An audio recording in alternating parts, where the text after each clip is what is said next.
ಏನಾದರೂ ಬೇಕಿತ್ತಾ? ಅದು ಹಾಂ, ತಲೆನೋವು ಮಾತ್ರೆ ಬೇಕಿತ್ತು. ಓ, ಅದು ಅಲ್ಲಿಲ್ಲ, ಕೊಡ್ತೀನಿ.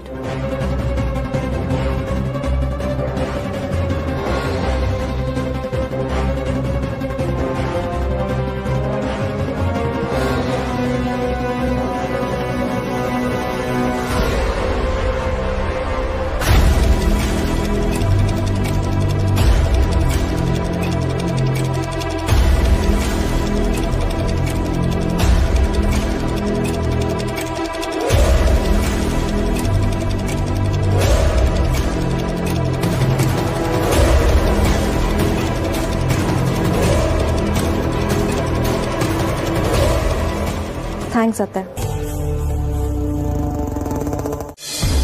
ಸರ್ ಬನ್ನಿ ಸರ್, ಬೇಗ ಬೇಗ ಬರ್ಕೊಡಿ.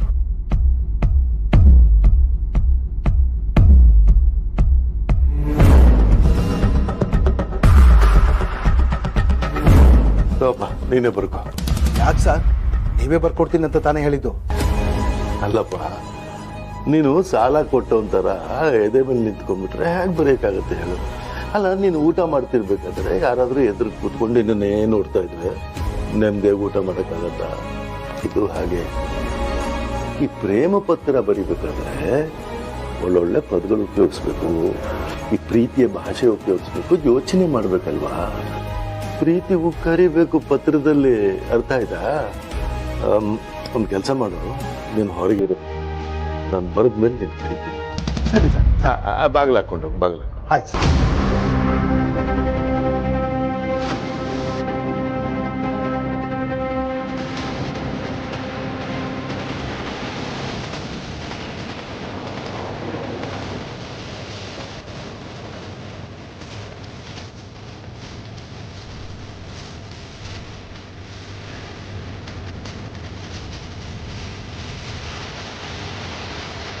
ಏನ್ ಮಾಡೋದು? ವೇದಾಂತ್ ಮನೆ ಅಡ್ರೆಸ್ ನನಗೆ ಗೊತ್ತಿಲ್ವಲ್ಲ. Famous business Vedant Vasishtha ಅಂತ ಬರೀತೀನಿ.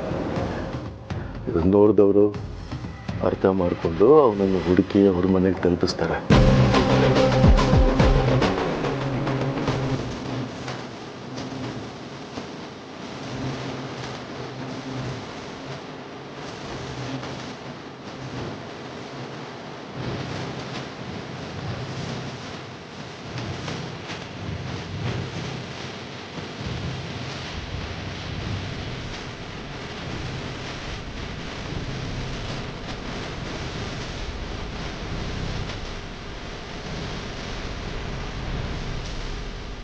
ರಘುವೇನೋ ಬರ್ದಿದ್ದ, ಆದರೆ ಇದನ್ನ ವೇದಾಂತಕ್ಕೆ ಹ್ಯಾಕ್ ತಲುಪಿಸೋದು?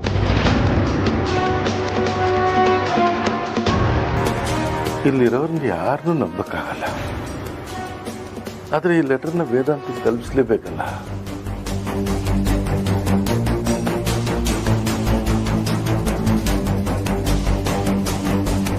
ಇದನ್ನ ರಸ್ತೆ ಮೇಲೆ ಎಸೆಯೋಣ, ಯಾರಾದರೂ ನೋಡಿ ಇದನ್ನ ವೇದಾಂತಕ್ಕೆ ತಲುಪಿಸ್ಬೋದು.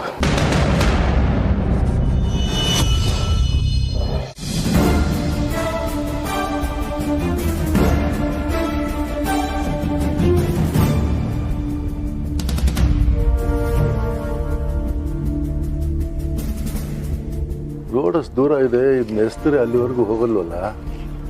ಏನ್ ಮಾಡೋದೀಗ?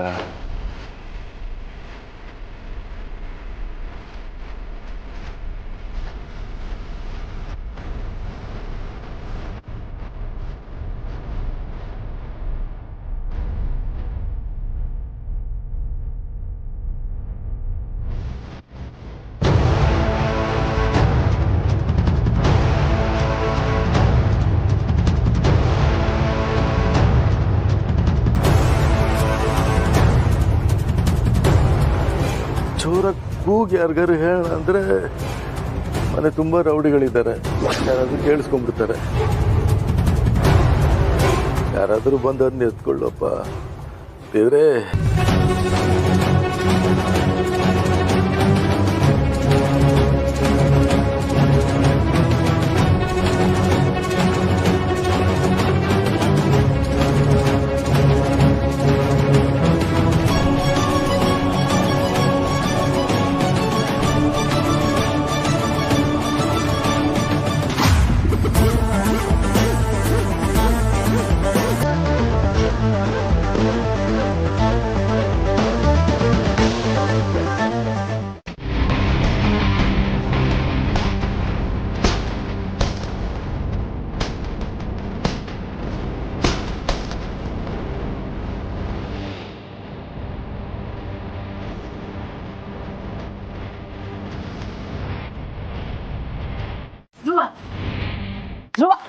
ಬಾಯ್ಲಿ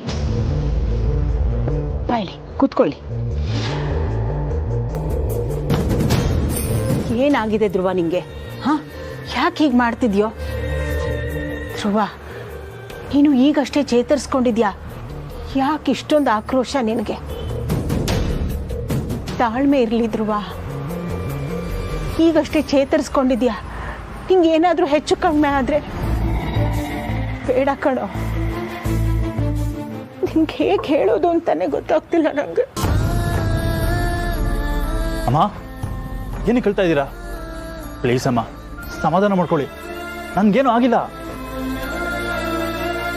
ಧ್ರುವ, ಮಗುಗೆ ಚಿಕ್ಕ ಗಾಯ ಆದ್ರೂ ತಾಯಿ ಹೃದಯ ತುಂಬಾ ನೊಂದ್ಕೊಳ್ಳುತ್ತೆ ಕಣೋ. ಯಾಕೆ ಹೀಗೆ ಮಾಡ್ತಿದ್ಯೋ? ಏನ್ ಸಿಗತ್ ನಿಂಗೆ ಹೀಗೆ ಮಾಡಿದ್ರೆ?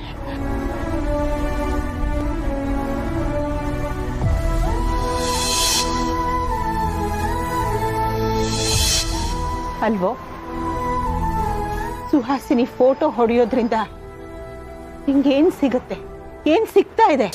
ಅಮ್ಮ, ನನ್ಗೇನು ಸಿಗಲ್ಲ ಅಂತ ಗೊತ್ತು, ಆದ್ರೆ ನಾ ಆ ಥರ ಮಾಡೋದ್ರಿಂದ ಫ್ರಸ್ಟ್ರೇಷನ್ ಕಡಿಮೆ ಆಗುತ್ತಮ್ಮ. ವಾ, ನೀನು ಹೀಗೆ ಮಾಡೋದ್ರಿಂದ ನೋವಾಗೋದು ನಿನಗೆ.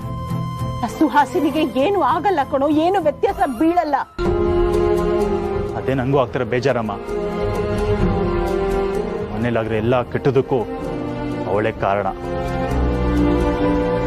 ಅಣ್ಣನ ಮೇಲೆ ಅಟ್ಯಾಕ್ ಮಾಡಿಸಿದ್ದು, ನನ್ನ ಮೇಲೆ ಅಟ್ಯಾಕ್ ಮಾಡಿಸಿದ್ದು, ಈಗ ಅಪ್ಪನ್ನು ಕಿಡ್ನಾಪ್ ಮಾಡಿ ಎಲ್ಲೋ ಒಂದ್ ಕಡೆ ಇಟ್ಟಿರೋದು ಅವಳೇ ಅಮ್ಮ. ನನ್ನ ಅಪ್ಪನ ಮುಂದಿನ ಇದೆಲ್ಲ ನಡೀತಾ ಇದ್ರು, ಹೇಗಮ್ಮ ಸುಮ್ಮನೆ ಇರೋದು?